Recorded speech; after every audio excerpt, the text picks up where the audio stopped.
If you've ever tried to pick up a new language and struggled, or traveled to a foreign country where even the simplest words still don't make sense, imagine being able to master huge numbers of languages with ease. Such people do exist. They're called hyperpolyglots, a rare breed that can speak 6, sometimes 10 or even 20 languages. The question that riddles scientists today is, are these superlinguists a product of hours of study? Or could it be they are engineered differently in the brain? Sabes, me parece que te conozco. Víctor, Axel, un gusto, otra vez.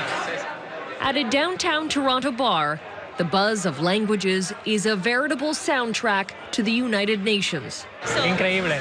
And here at this language meetup, Axel van Hout navigates effortlessly through nearly all of them. Meine Familie aus Griechenland.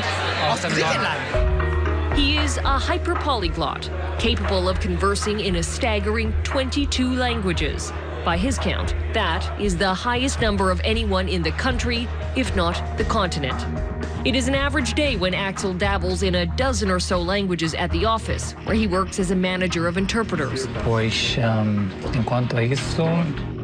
And it doesn't end there. Once at home, his nightly studying begins. For something like 6 to 8 hours, I would say no more than 10, depending on the night of the week. His goal is to study up to 16 languages a night, and he says he can feel his brain powering up when faced with something more challenging. That's why I make sure that I eat a lot, especially protein, before getting started. Protein before you start your reading? 100%. Without protein, I can't focus. I have zero. This is just like a workout. Very much like that, yeah, it's true. No one has ever scanned Axel's brain to see why it is he can retain so many languages, process the syntax, and memorize such tremendous volumes of vocabulary. In fact, no large study of these extremely successful language learners has ever been conducted. The only person to come close is an author from Maine, Michael Erard. I very strongly suspected that there was going to be something interesting going on with their brains. According to Erard, hyperpolyglots have been running a natural experiment into how many languages it's possible to learn. I say that, the hyperpolyglots are not born, and they're not made, but they're born to be made. For his book, he conducted an online survey of people who claim to know 6 or more languages. 400 people responded. Paint me a picture of what the average hyperpolyglot would look like. They said overwhelmingly that they had an easier time. They also said that they liked language. They often grew up with one mother tongue. They're mostly men, I guess I should say that. Mostly men. Exactly the trend we found after canvassing the country for the most proficient language learners. Bueno, siempre tenemos ciertas Keith. Axel and Steve. Nice to meet you. Does it ever come in handy to have a few extra languages at your disposal? I remember ordering in Chinese and getting 10% off my bill. Konnichiwa. Watashi wa Alexandre Coutu to moshimasu. I speak Cantonese as well as Mandarin, and so I decided to volunteer for a federal candidate. Привет, меня зовут Steve Kaufman. So I show up there, but I speak English when I arrive. In the background, he says, he's a spy. He's a spy. And I said, I'm not a spy. In Cantonese. That guy kind of turned beet red and kind of disappeared into the background. Do you think you have a gift? Is talent a factor? It's probably a factor, but I think it's a less important factor than attitude and the amount of time you have available to spend on it. Bonjour, mon nom est James Cheng, and I just happen to really want to do it and really put my mind to it. So is the gift that, I had the drive and I really wanted to do it, then perhaps. We're all being very modest here, but I think talent is the right word, even though we're avoiding the term. How do you organize languages in your mind when you speak so many? Hola, mi nombre es Keith Swain. The way that I explain this is I say, at first, your brain has 2 filing cabinets, English and foreign. The concept of native and acquired languages being located in different areas of the brain is a premise scientists have tested. In this video, a French neurosurgeon has a patient read a list of words. When the part of the brain tied to language is stimulated, her speech is interrupted. What's notable is that in this case, the woman explains she can say the word in German, but can't in French.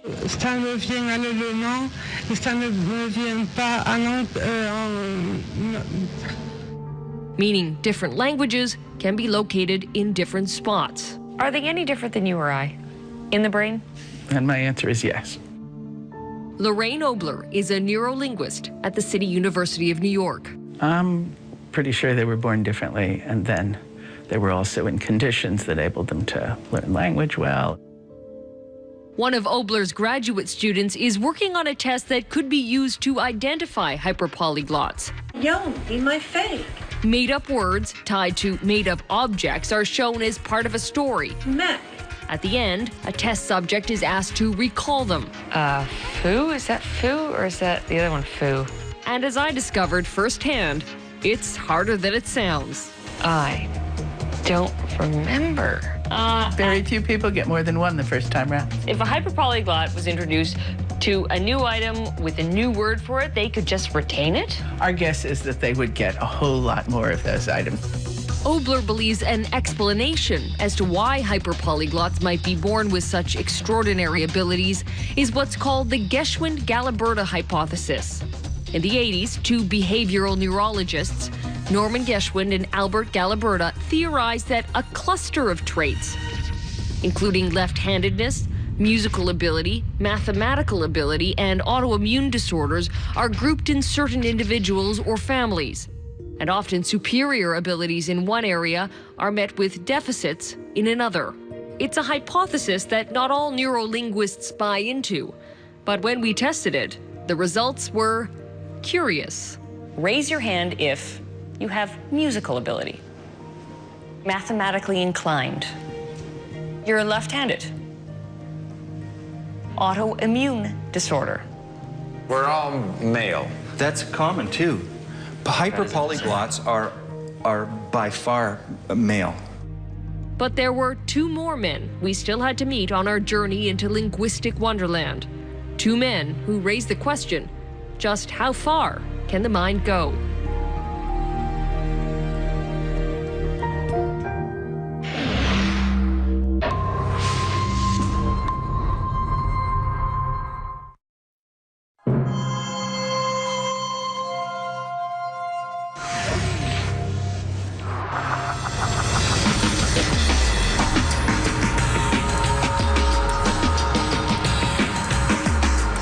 Amid the bustle of Manhattan, Tim Donor blends in like any other teenager.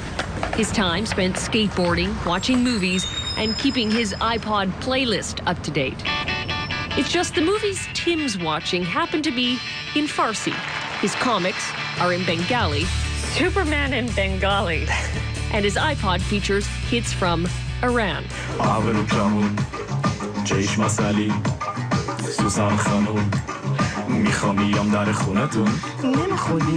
It is the life of the teenage hyperpolyglot, perhaps one of the youngest in the world.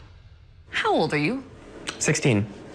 And how many languages do you speak? I'd say the grand total of languages that I've studied or that I'm familiar with is a little bit more than 20. 20 languages? Mm-hmm. Tim only started 3 years ago when he picked up Hebrew around the time of his bar mitzvah.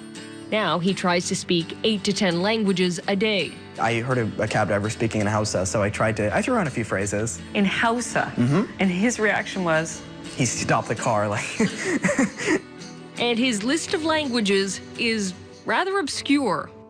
You can communicate in Ojibwe? It's incredibly hard, but yeah. Anin or bonjour is hi.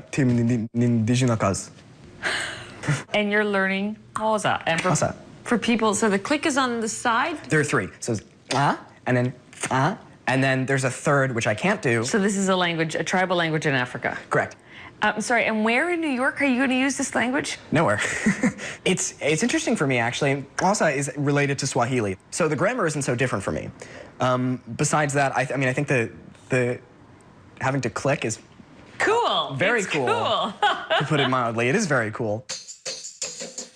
There is a formula for his learning. First, deconstructing a language into its grammar and syntax, and then punching in the vocabulary like cracking a code. But one thing that's also very important for me is translating everything I can mentally. What do you mean? I've been translating while you've been talking to me. Into what languages? Well, I've been doing Farsi and then also German. I'm trying to think through what you're saying in German. So you're having 3 simultaneous conversations in English, Farsi, and German right now? I can do more. The irony of being able to be so social by speaking so many languages is that being a hyperpolyglot can also be a solitary experience, with so few other people being capable of the same thing. It is online that hyperpolyglots have found a way of congregating, and how Tim learned of Richard Simcott of Macedonia. Richard has studied more than 30 languages, can converse in about 20 of them, and is renowned for his gift with accents. Okay, like, so if I talk with more of a Scouse accent, it'd be like that. Like the South African accent like that, you know? It's a great accent, I really like it. You know, you have to listen to it carefully and follow the rhythm of the language. The rhythm of the language? Yeah, the rhythm. Each language has got a rhythm, it's like a song. People from Finland, in English, they speak like this. The rhythm? Yeah, it's very chopped in Finnish. You know, Swedish people would speak more like this. It's very, you know, up and down. Care to try on a Canadian accent for size? It's going to be on Canadian TV. It's difficult because I've not had much contact with Canadians. Some sound similar, some sound really different. So it depends on the Canadian. Richard says walking down the street is like tuning in a radio, his ear being pulled toward all the sounds. Like voices in your head, kind of like a schizophrenic, I guess. You know, they're going on in your head all the time, and it just doesn't stop.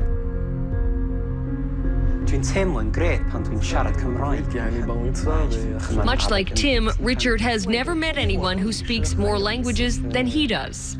So we decided to take that natural experiment to another level and bring the two together in New York. How are you? How's your trip? Very well, yeah.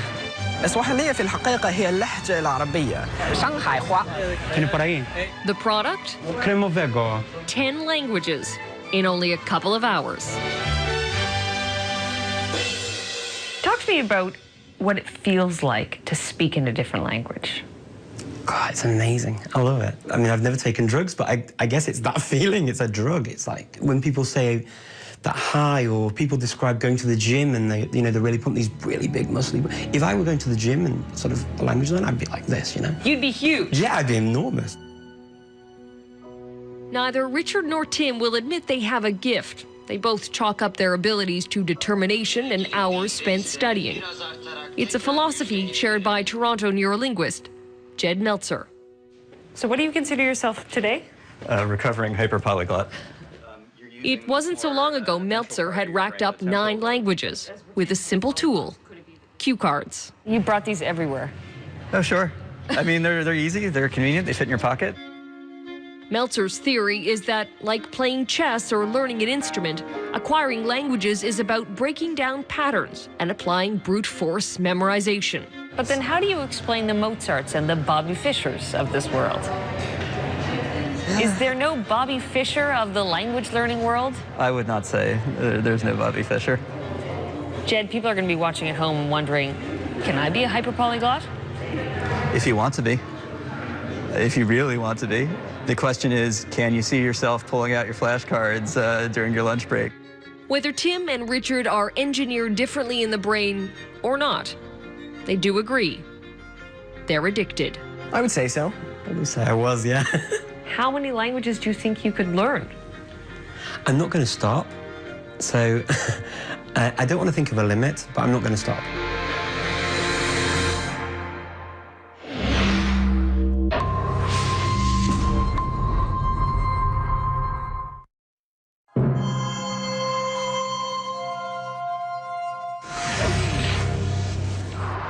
And that is our broadcast for tonight. I'm Carolyn Jarvis. From all of us here at 16 by 9, thanks for watching and have a great weekend.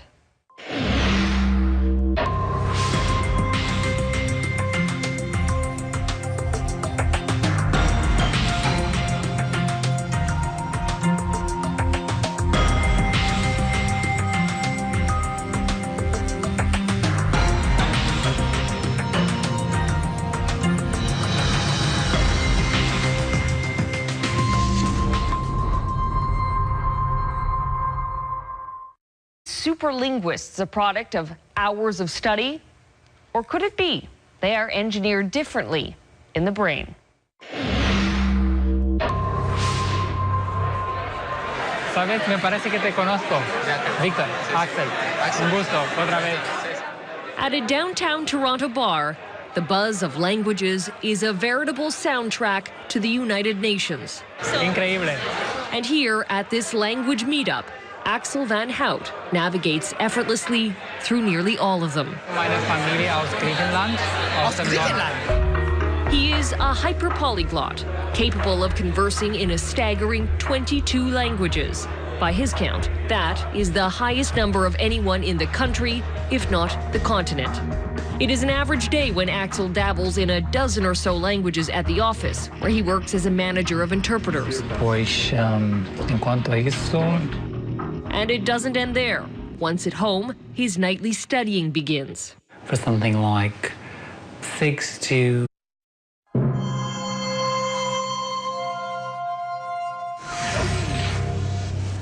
If you've ever tried to pick up a new language and struggled, or traveled to a foreign country where even the simplest words still don't make sense, imagine being able to master huge numbers of languages with ease. Such people do exist. They're called hyperpolyglots, a rare breed that can speak 6, sometimes 10 or even 20 languages. The question that riddles scientists today is, are these brain to see why it is he can retain so many languages, process the syntax, and memorize such tremendous volumes of vocabulary? In fact, no large study of these extremely successful language learners has ever been conducted. The only person to come close is an author from Maine, Michael Erard. I very strongly suspected that there was going to be something interesting going on with their brains. According to Erard, hyperpolyglots have been running a natural experiment into how many languages. 8 hours, I would say no more than 10, depending on the night of the week. His goal is to study up to 16 languages a night, and he says he can feel his brain powering up when faced with something more challenging. That's why I make sure that I eat a lot, especially protein, before getting started. Protein before you start your reading. 100%. Without protein, I can't focus. I have zero. This is just like a workout. Very much like that, yeah, it's true. No one has ever scanned Axel's